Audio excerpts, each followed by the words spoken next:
Hello my boys, good morning. I just arrived from the kitchen with the coffee ready because GGG did recently a patch that affected the Shockwave Totems here, and a bunch of you guys contacted me. I will explain the gem changes and also do a map showcase with live commentary so you can see for yourself the gem in action. I will also compare it with my current setup here and with Shockwave Totems, and you will see everything with your own eyes.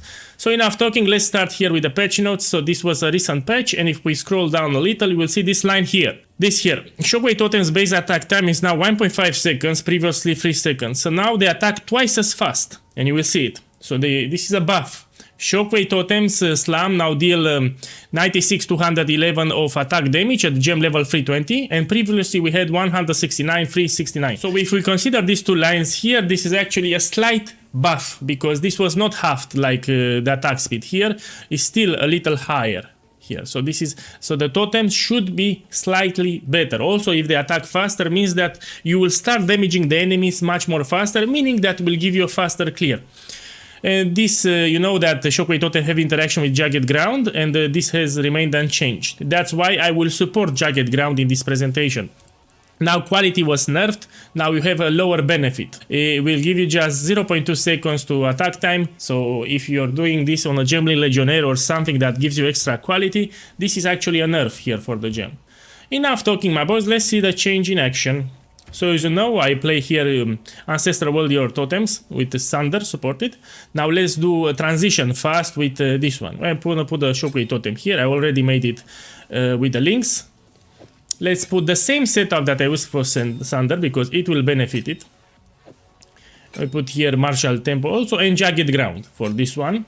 People ask me why I use Jagged Ground. Because Jagged Ground, it's an effect that slows enemies. No, Shockwave Totems, when they erupt, they deal bonus damage on Jagged Ground. Yeah, it says here, erupt when hit by the slam, damaging enemies around it. So actually it's good. If I'm gonna place now, after this patch, Shockwave Totems, you'll notice that they attack very fast. This is the change. Previously, you need to wait it a lot for their attacks. Now they attack much more faster, but the damage is lower. So let's see this in an action. In the same map, I will also swap to my current setup, which is Ancestral Warrior Totems with Thunder. Also have some tips for you there. Let's find the map. I'm gonna do this one. We put the same tier. So here in this presentation, I will compare these two skills using the same setup. So I'll use the same items for both skills and the same skill tree progression. I need to remind you that tomorrow I'll have the max version of this build. Yeah, I promise that I will deliver it by Friday, so I will still do it Friday. Good times. Okay, let's see this setup in action. I also tell you the problems with Shockwave Totem, so why I'm still not using it. Because people try to swap to this thing. Now I love it because it attacks faster, means that we can clear the mobs faster. It's a rare enemy. So pay attention to the damage, yeah? And then I will swap to my current setup and pay attention again to the damage.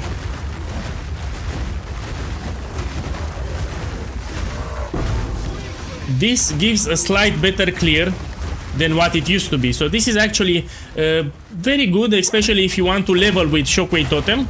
And now it will feel better in the campaign.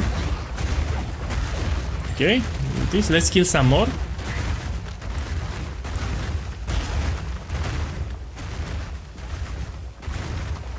Yeah. So why I prefer more Ancestral Totems with Thunder is because here I need to think where is the enemy and place the totem exactly under the enemies. So this is less of a lazy play. Look, I need to put the totems here because here is the enemy. So you need to think more with these Shockwave Totems. With Thunder Totems, you just put them in the middle of the screen and they will target everything for you. So you don't need to think too much. You just move and you place randomly the totems and they will clear in a large area of effect enemies for you, which is much more superior. Here I need to see the enemies where they are located and put the totem under them. Here again. But again, this is a change that actually made the totems slightly better than they were, because you had to wait a lot for them to start attacking. Now what I'm gonna do, I'm gonna switch back to this one that I'm currently using for my build. Okay, I put back, you need to put the Thunder. Then you can support the rest of the gems. Vitality, heavy swing, and martial temp. Let's put this aside, and you will see a big difference if you're using this setup here. Oh, I forgot to enable time of need. What do you know? So what's the difference here? You just place the totems anywhere on the screen and they will target and clear for you. You don't need to stay like with Shockwave Totems to think where is the enemy and put under it. It's a good quality of life here for lazy play, look. Okay, here we have another ritual. Much better than Shockwave. So the short answer, we will still remain with this setup with Ancestral Warrior Totem. Is best in slot for the clears, for lazy play, even for damage. But I want to show you something, because I noticed some of you that prefer this for bosses. If you like to gem swap, I don't encourage gem swapping, but you know that you can also use Rolling Slam for single target. And I will showcase on the boss. So Rolling Slam, it's also an option.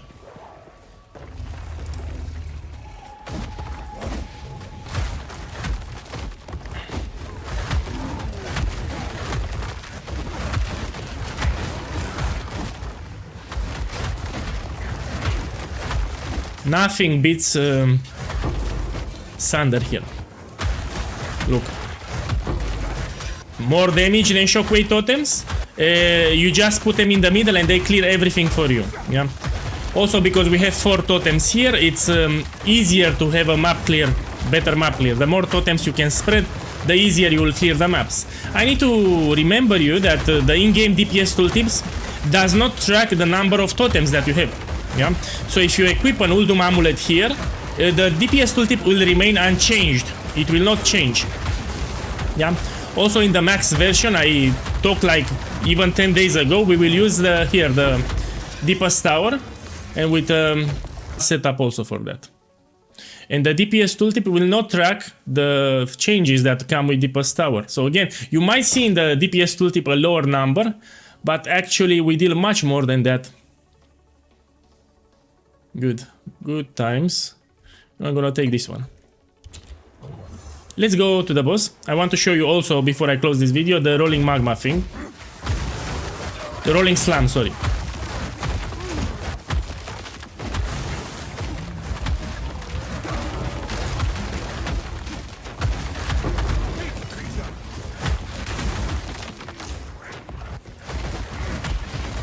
You know what? Let's just go to the boss. And let's do this fast. You know, I explained for Expedition you don't want to take this one immune to physical damage, because you won't deal any damage.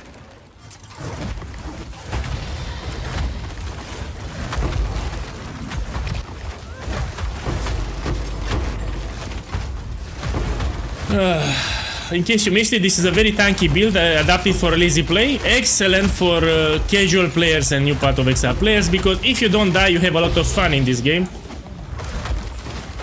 Simply put it. Yeah. You'll have the build guide pinned in the comments and in the description of this video. Yeah. It has everything that you need.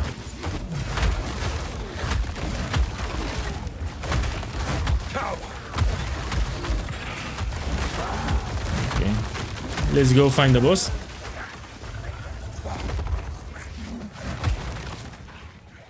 Here is the boss. Now I want to show you something. Let's open here. So I explained that some people prefer rolling slam and do a gem swap once they reach a boss. Especially if you get it level 20 or 21 will be more damage, but even level 90 for the showcase here is fine to show the power of it. You can do that if you want, but the DPS increase won't be that spectacular. Also, I need to stress that the gem swapping sucks. For lazy play, you don't want to gem swap. But I need to mention it.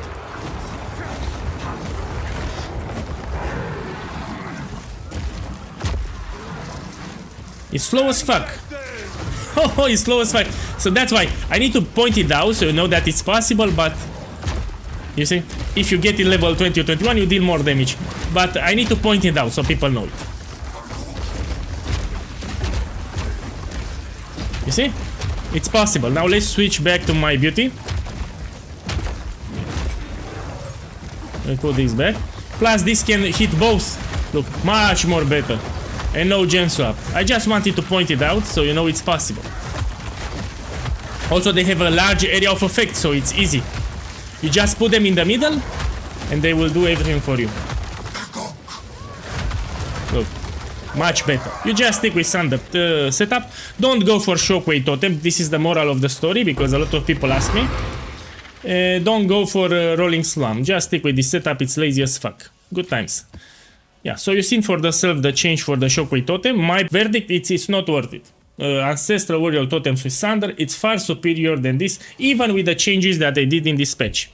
Well, that's about it. Tomorrow we're gonna talk about the max version of the build. I will explain them in a logical order, talking from the first upgrades that you will do and moving on and on. I still need to take my Old Road Resort Flask today. I also was unlucky with my gem corruption, so I tried to get a +1. Didn't happen, and I'm doing my best to farm currency. It's not that easy in this patch for some reason. I play daily a lot of hours, and it's still hard even for me to get currency. Hopefully I can get enough currency to buy the Old Road Flask and call it a day.